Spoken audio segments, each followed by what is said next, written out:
Ya, kalau bicara soal bulan Ramadan, pasti buah yang satu ini langsung laris manis ya. Stok bermunculan di mana-mana, tapi selalu habis juga. Karena memang menjadi salah satu buah yang favorit banget nih ya. Apalagi kalau bukan kurma. Kalau bicara soal kurma, biasanya Rizky suka nggak sih makan kurma misalnya pas buka puasa gitu? Iya, jadi kalau emang kita kalau sebagai umat muslim gitu ya, kurma ini kan selain enak, ini juga sunnah Nabi gitu. Nah, saya ini termasuk yang kalau misalnya buka itu pakai segelas air putih sama kurma. Kalau Mevri termasuk yang suka kurma juga atau Saya gimana? suka kurma, jadi biasanya bahkan untuk buka puasa itu disunahkan juga kan ya, kita minum air putih, kemudian juga baru makan kurma itu. Tapi sekarang nih, mengikuti perkembangan zaman, pastinya nggak cuma buahnya aja yang bisa dikonsumsi, tapi juga bisa diolah menjadi berbagai macam olahan. Betul, tapi emang ngomong-ngomong soal kurma gitu, ini kan jenisnya macam-macam banget gitu. Bukan cuma satu jenis aja. Nah, ini kita akan lihat nih kira-kira jenis kurma apa sih yang jadi favorit dan juga apa saja perbedaannya. Kita simak liputannya berikut.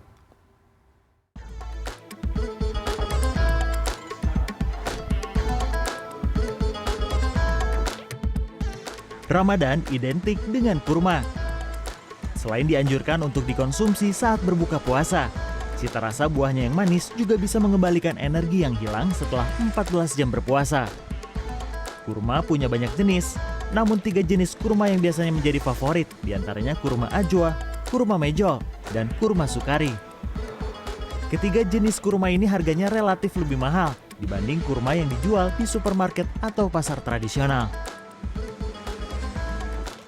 Kurma ajwa dan mejol misalnya, biasanya dijual Rp135.000 per kilogram.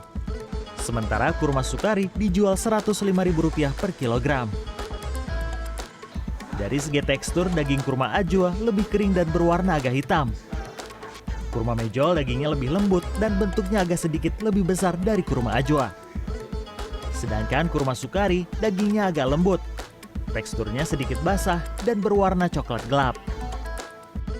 Kalau saya konsumsi dan saya jual juga sih ya, yang jenis Tunisia, yang batang, terus yang ini sukari, yang alkosim, terus ajwa, manjol.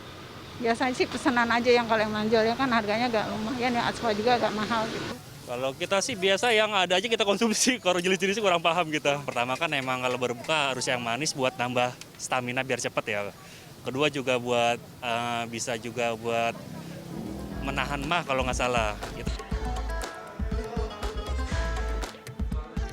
Selain rasanya yang manis dan baik untuk berbuka puasa, buah kegemaran Nabi ini juga dipercaya memiliki kandungan gizi yang baik untuk tubuh. Kepala Departemen Ilmu Gizi Klinik FKUI RSCM, Fiastuti Wicaksono mengatakan, secara umum dalam 5 biji kurma beratnya sekitar 100 gram, mengandung 230 hingga 250 kalori, dan protein 2,4 hingga 4 gram. Dalam 5 buah kurma juga mengandung serat larut 4 gram, serta zat gizi lainnya seperti kalsium, magnesium, selenium, vitamin K, dan asam folat. Namun ada yang perlu Anda waspadai saat mengkonsumsi kurma. Tetapi selain kandungan-kandungan yang tadi saya sebutkan, kurma juga mengandung karbohidrat yang cukup tinggi. Di dalam 5 buah kurma itu kandungannya sekitar 50-an gram lah karbohidratnya, yang terdiri dari glukosa dan fruktosa. Yang mana glukosa ini kalau kita tidak hati-hati, kita mengkonsumsinya terlalu berlebihan, akan menyebabkan peningkatan kadar gula darah. Menurut Fiastuti, kandungan gizi kurma memang tergantung jenis dan kematangannya. Semakin matang kurmanya, kandungan karbohidrat atau glukosanya semakin tinggi dibandingkan kurma segar yang usianya lebih muda. Sementara itu dikutip dari cnnindonesia.com, kurma punya banyak manfaat. Di antaranya baik untuk pencernaan karena kandungan serat yang dimilikinya. Konsumsi kurma dipercaya bisa memperbaiki dan mempercepat kontraksi dalam persalinan. Kurma juga bisa digunakan sebagai pemanis alami pengganti gula. Selain itu, kurma juga baik untuk camilan penderita diabetes, memperkuat kekebalan tubuh, serta berpotensi membantu kesuburan. Jadi, apakah sudah ada stok kurma di rumah Anda untuk berbuka puasa dan sahur? Arman Helmi, Septiadi Pradana, Jakarta.